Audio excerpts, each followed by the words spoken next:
നമസ്കാരം. കേരളം കണ്ട ഏറ്റവും ക്രൂരമായ കൊലപാതക പരമ്പരകളിൽ ഒന്നാണ് തിരുവനന്തപുരം വെഞ്ഞാറമൂടിൽ നിന്ന് നമ്മൾ കേട്ടത്. സ്വന്തം കുടുംബത്തിലെ 6 പേരെയാണ് അഫാൻ എന്നു പേരുള്ള ഒരു യുവാവ് ഇല്ലാതാക്കാൻ ശ്രമിച്ചത്.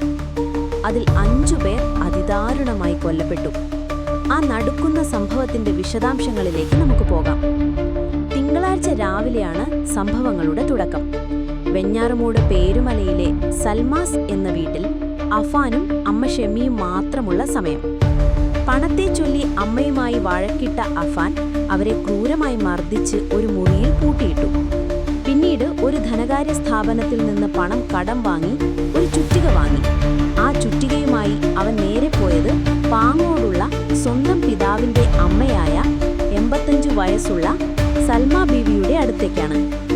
സ്വർണമാല ആവശ്യപ്പെട്ടപ്പോൾ നൽകാൻ വിസമ്മതിച്ച ആ വൃദ്ധയെ അവൻ ചുറ്റിക കൊണ്ട് തലക്കടിച്ചു കൊലപ്പെടുത്തി. അവിടെ നിന്നും അവൻ പോയത് പിതാവിന്റെ സഹോദരനായ ലത്തീഫിന്റെ വീട്ടിലേക്കാണ്.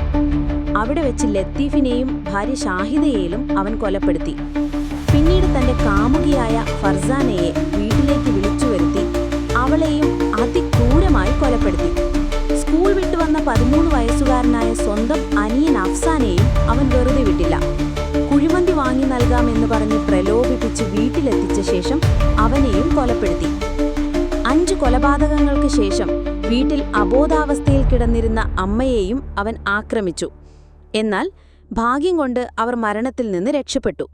ഈ ക്രൂരകൃത്യങ്ങളെല്ലാം ചെയ്ത ശേഷം അനിയൻ കൊണ്ടുവന്ന കുഴിമന്തി കഴിച്ച് കുളിച്ച് അവൻ നേരെ വെഞ്ഞാറമൂട് പോലീസ് സ്റ്റേഷനിലെത്തി കീഴടങ്ങുകയായിരുന്നു. ലഹരിക്ക് അടിമയായിരുന്നു അഫാൻ എന്നാണ് പോലീസ് സംശയിക്കുന്നത്. കേരള മനസാക്ഷിയെ ഒന്നടങ്കം മരവിപ്പിച്ച ഈ സംഭവത്തിൽ കൂടുതൽ അന്വേഷണം നടന്നുവരികയാണ്.